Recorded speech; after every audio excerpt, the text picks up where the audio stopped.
A very warm welcome to you. This is Books and Blogs. Thank you for joining us this morning from City Lodge Hotel here at Two Rivers Mall.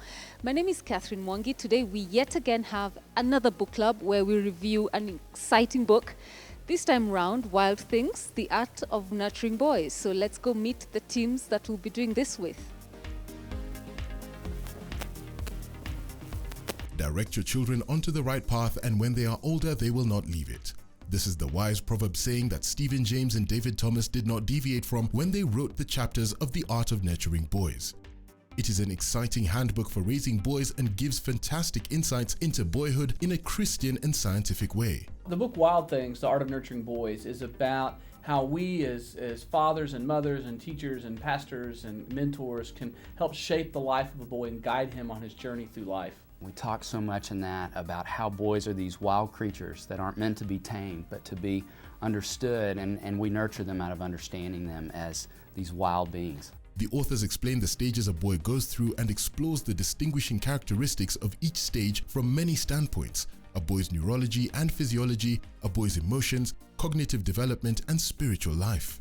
It was important to us that even though we're practicing therapists, that we approach this material the way you could just sit down and have a conversation, a cup of coffee with two guys, and just talk about your sons, things you wanted to understand better about a boy you love. And so it was important to us that we really approach the material in that way, and our hope, our belief is that it's accessible. There's been a lot of books written for parents and for educators about boys. And what this book really tries to do is bring a fresh tone to a lot of classic material, but also kind of bridge the gap between some traditional Christian thinking and some really profound research, cutting-edge research that's coming out of just the secular world. Children do not come with an instruction manual, but oh well. This book comes pretty close to it when it comes to raising up boys to be the best version of themselves. It will offer insight but leave the parenting and leadership up to the reader. Anyone raising boys should read this.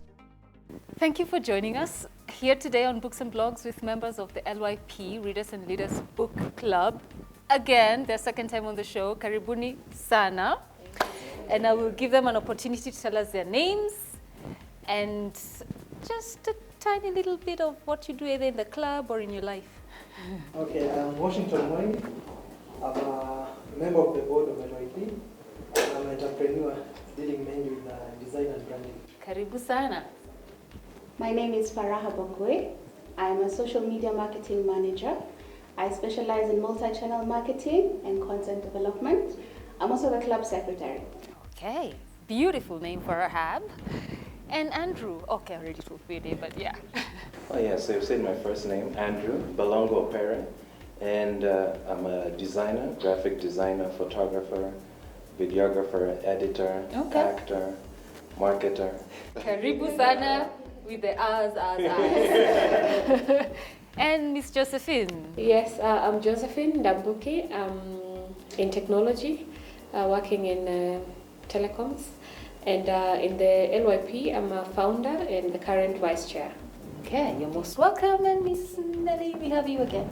Yes, my name is Nelly Lucy. I have a background in communication. I'm passionate about children. And so in the LYP, I'm the one who is in charge of the Kids Junior Club. Okay. And also the one in charge of the social docket. I work with children at La Zona Kindergarten. Nice. Well, you have the temperament for it, actually. Yeah, Chairman, you're back again. I'm back again. Yes. And my name is Oko Erastus. I run a company called Megacap. Basically, we build businesses and organizations. In LYP, I'm working as a chairman. Yeah. Serving as a chairman. Serving as a chairman. You're most welcome. Yes, lady in orange. Thank you. My name is Anastasia Kiwaga. I'm a member in LYP. I'm also a counselor psychologist. I run an organization called Equip Destiny. It's a community organization whereby we are reforming the addicts. Then I'm also a pastor. My husband and I pastor a church called Divine Glory Church. Nice. And I'm hoping to enjoy the show. You will enjoy it. What do you mean? This show must be enjoyed by you. It's very enjoyable. Thank you, Chairman. Thank you. And then, gentlemen, next to. Douglas Kingara. I consider myself a Spanish-speaking professional. Oh, should we now speak in? Give us a greeting. Podemos hablar en español. Hola, ¿qué tal? What have you said? Hola is hi. ¿Qué tal is how are you? Okay. Yeah, so that's Spanish. So I've been working in Spanish-speaking embassies the last 15 years. Douglas, I know. It's that Douglas. Maybe that's the one. No. You invited me for the Spanish ambassador's residence. There was an event there. It's you. I'm currently working in the Embassy of Spain. Yes. I have done many things. I have taught Spanish at Stratford University, at USIU. I still teach some individual students from time to time. And I have done translations, interpretations in the past. And I'm an avid personal, I'm obsessed or somehow very passionate about personal development generally. Okay. And that's why I'm very much part of LYP. Nice. I've been in LYP, I'm a veteran, I've been an official in the past. Okay. I've had to pass the back now. Yeah. And that's who I am. Karibu sana. So we'll carry this side mtongea Spanish. So too bad. Na his side tongea sijui gani. Yeah. But Andrew has a bit of a twang. So maybe we'll do the American thing going, eh? I don't know. But anyway, welcome to the show. So the book we discussed today is Wild Things, The Art of Nurturing Boys. This book is a big book. Let's start with that. This book has many pages. But the content is very, very exciting. I don't know whether to start with the pastor or the social media manager. First, how many here have boys? Like raising boys? Like given, okay, Kaigi or the cameraman. The question is for the people on this side of the camera. Okay. Yeah, you have nephews. Yeah. I also have 2 nephews. I take care of them from far. You know, I'm the good aunt, okay? But I want to see those who are raising boys. You've given birth or adopted a boy. Given birth to or, so tutaanza na nyinyi. Chairman, raising boys. What has that experience been like for you? How many do you have, first of all? One official. You know you're sitting next to a pastor.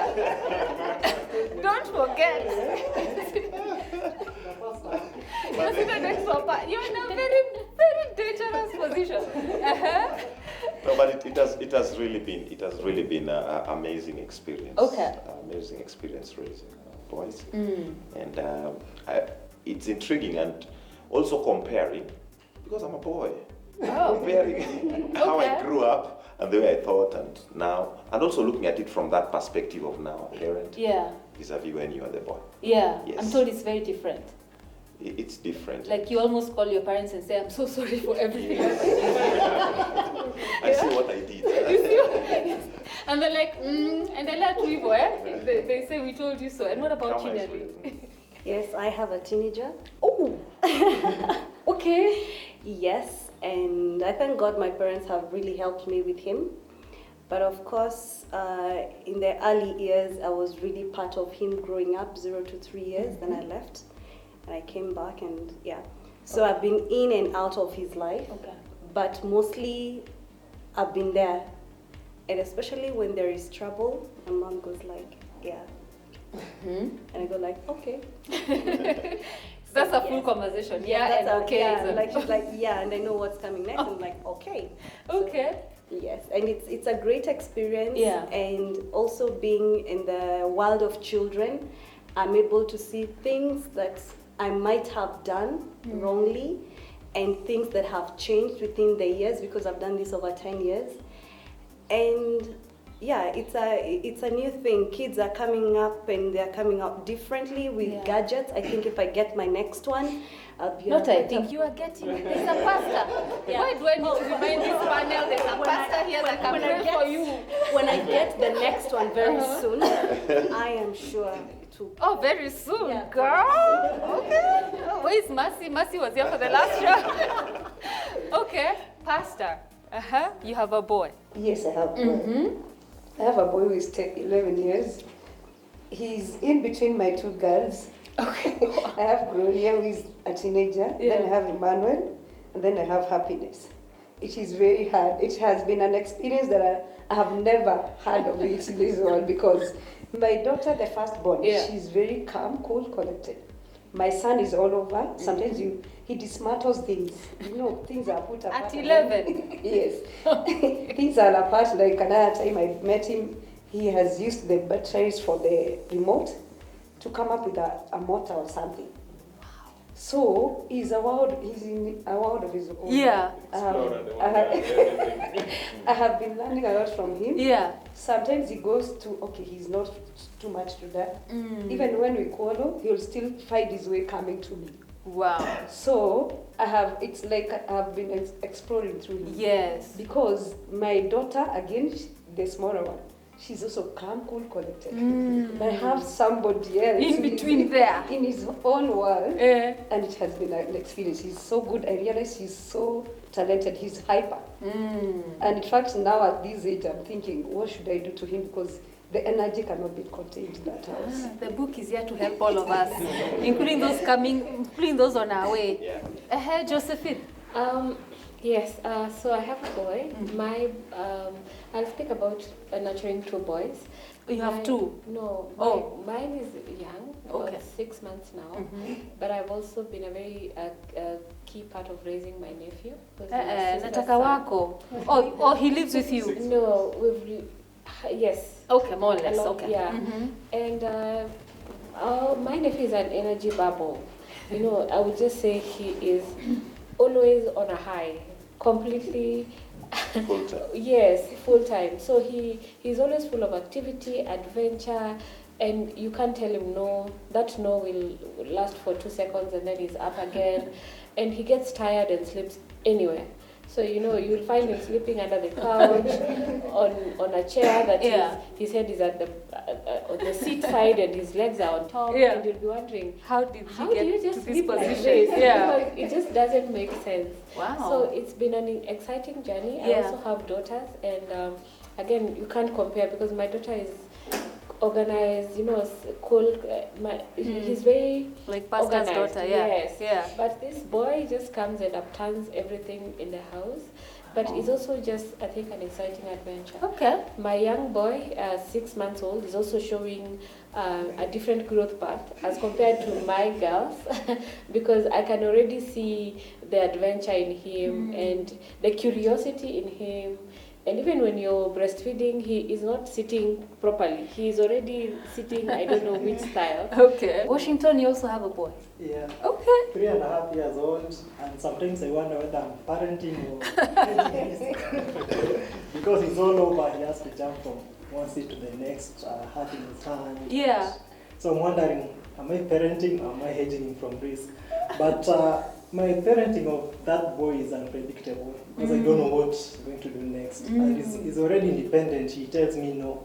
When we're fighting over that, he wants to play a game and I want to work. Yeah. So he comes and tells me no, or he pushes me and I say, toka from the seat. And here I am trying to do something very important, maybe to make a poster for LYP. Yeah. So in between the chairman telling me where is the poster. So he's at 3.5, he's independent and he makes some very risky decisions. Yeah. So even when I'm not in the house, I keep on wondering, is he okay or not? So it's been compared to my girl. I have a girl who's 5 going to 6 now. Yeah. Who now she's like the mentor. To the boy. To the boy. Okay. Yeah. Okay, so just listening to all of your personal stories, there's a similar thread running through that justifies what the author said. As a general rule, boys are more difficult to rear than girls. They're tougher to parent, they're tougher to teach. You agree with that, Douglas? Well, yes, I do. And I think I'll start from the point of view of the fact that in our family, we have 5 boys and 1 girl. So in fact, the whole thing of nurturing boys was for me a non-issue because that's the only thing I knew. I remember Mom telling us that one of our brothers used to beat her teeth when she was breastfeeding. Yeah. And that's just one of the things that some boys actually do. They're a bit cheeky, they're curious, so wanajaribu to see how will Mom feel if I so it has to be very don't nyonya like that, you know. Yeah. The other wild things that we used to do even as boys, typical things, we watch wrestling, wrestling, and then Look at all the boys here. You still watch wrestling, and then after that now we want to practice some of those stunts, you know. We start doing crazy things. I remember once my own experience, we put, there was a chimney where we used to stay on the first floor at Parklands, and wanted to do somersaults, you know. And we put a mattress, and then we start, you know, from up there trying to do, and then I landed on my neck, on the back of the neck. I almost couldn't breathe.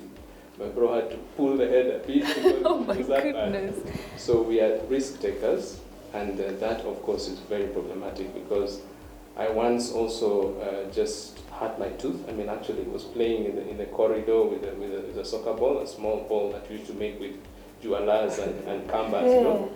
And I fell and I actually broke my tooth. Farha, do you have any relationship nurturing boys? I do. Okay. Recently. Okay. My mother passed away about a year ago, and we were left my older sister who lives in Kampala, and then there's me, and there's my younger brother. And my younger brother had grown so attached to my mom that when she passed, I feel like he went through a phase of he didn't know where's my sounding board now. You know, who tells me what's right, what's wrong? Who will I call if I'm going through something that I can't really talk to my boys about, that I don't see him as much as I want to see him, but at the same time it's something vulnerable for me. So I found myself picking calls at 2 a.m. When he's telling me my girlfriend is not picking my calls. I'm like, how old is he?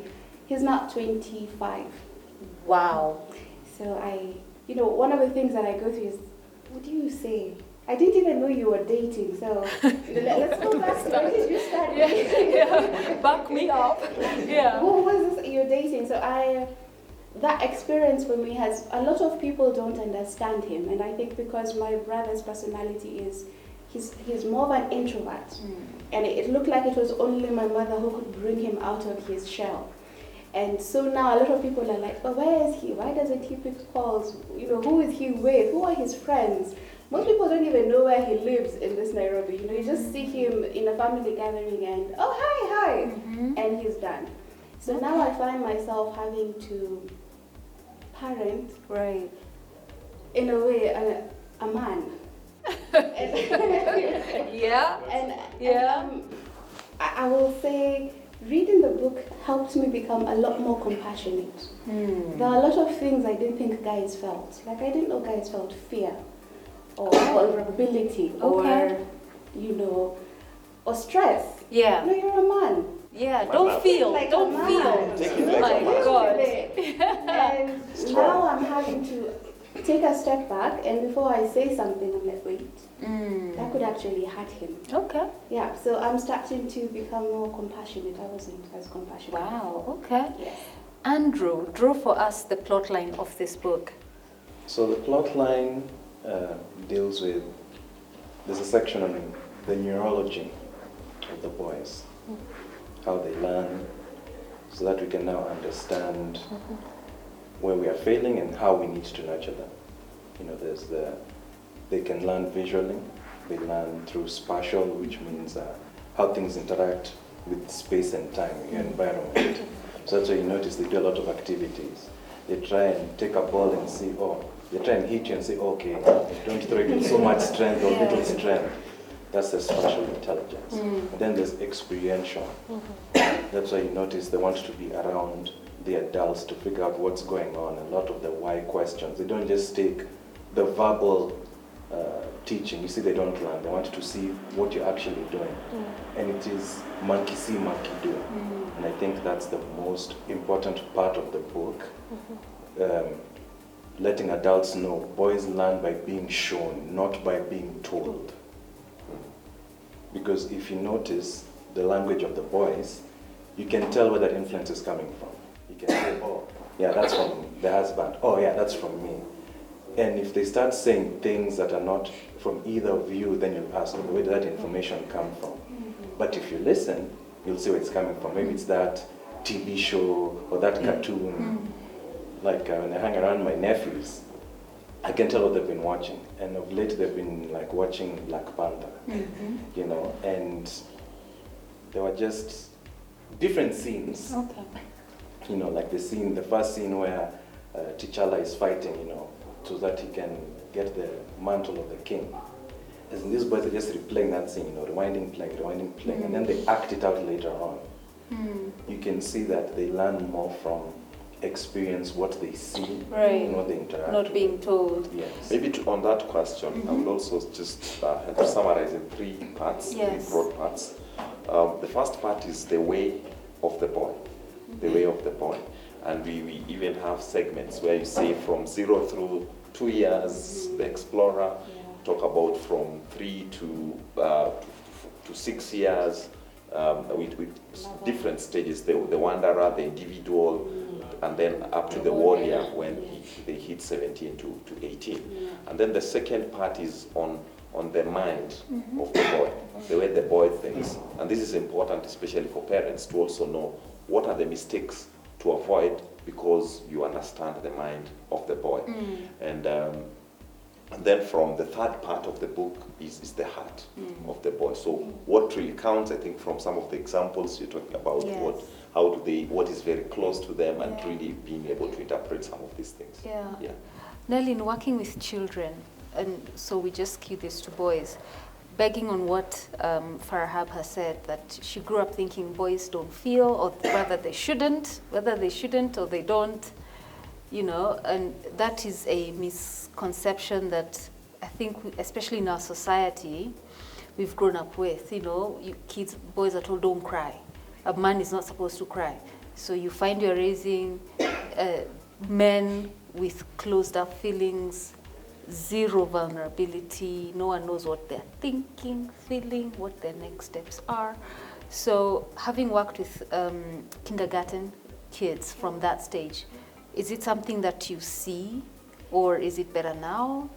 Well, I think the good thing is that I've been exposed to different schools internationally. I worked abroad in international schools, and we have in international schools you get mixed cultures. So it can also go to the culture, not only like it's a boy-girl thing.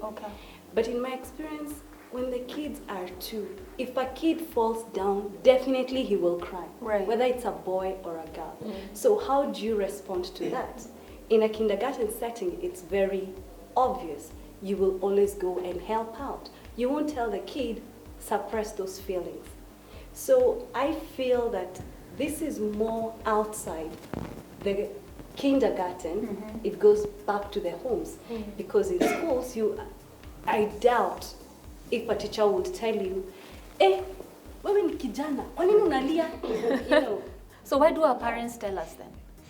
Or rather, those of us who grew up, or rather this generation that grew up those years, why was it the thing? So again, it's cultural, it's at home, and I think we can see this through maybe the initiation stage, when men go through that initiation, and they don't, in some cultures, you don't wince. You're supposed to resist.